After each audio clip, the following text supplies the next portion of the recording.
The Peninsula Symphony's March concerts are titled An American Celebration, Bernstein's Centennial on March 16th and 17th. And this program is really very personal for me. Leonard Bernstein was the most powerful influence in music worldwide in the second half of the 20th century, but particularly for a kid who was growing up in New York City.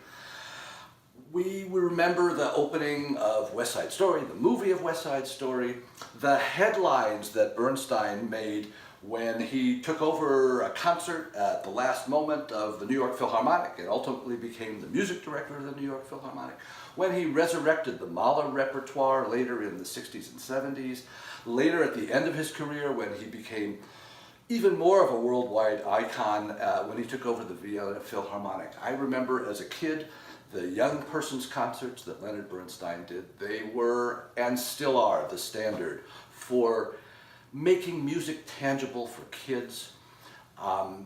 When you see them today, and they're all still on YouTube, you're tremendously inspired.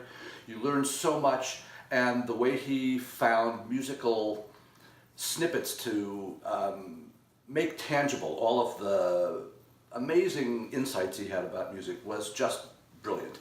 Later on, as a young adult, I ushered at Philharmonic Hall when he was resurrecting the Mahler canon of symphonies, and then worked as a music critic around New York. So Bernstein, for me, was the face of music, and I think he was the face of classical music for the world. And that defining imprint still exists in today's world, 60, 70 years after he started to be an influence in the 50s. And it's reflected in protégés like Michael Tilson Thomas, who had direct contact with him, and others like Gustavo Dudamel, who still very much is in the mold of Bernstein. So generations apart, even now, show the powerful influence of Leonard Bernstein's red-hot passion for the inner life of music. There was nobody who recreated that on a daily basis as much as Leonard Bernstein did. And as long as he was around, and even up till today, that is true. And West Side Story is, in a certain sense, the culmination of this throughout his entire output.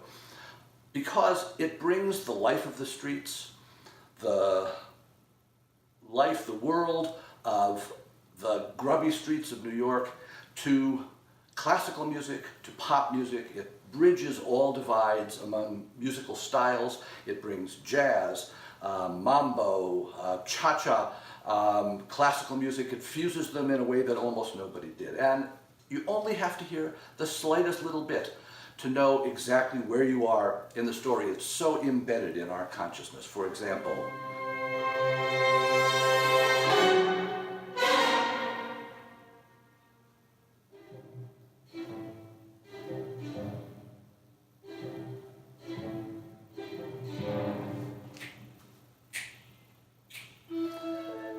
the picture of the Jets and the Sharks preening and snapping as they prepare for trouble. That image is immediately present in our memories. By contrast, somewhere,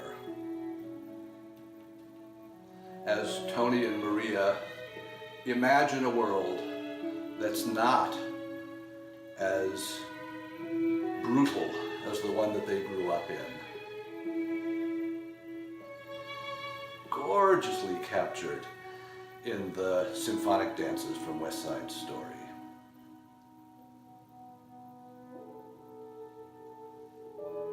Or this. Just the most vibrant musical picture of the wild dance at the gym.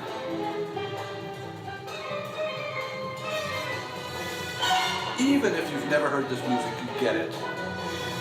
But if you're an American, you probably have been exposed to this, and the picture is in your mind instantly. West Side Story, Symphonic Dances. It's the centerpiece of our program. March 16th and 17th at San Mateo Performing Arts Center and at Heritage Theater in Campbell.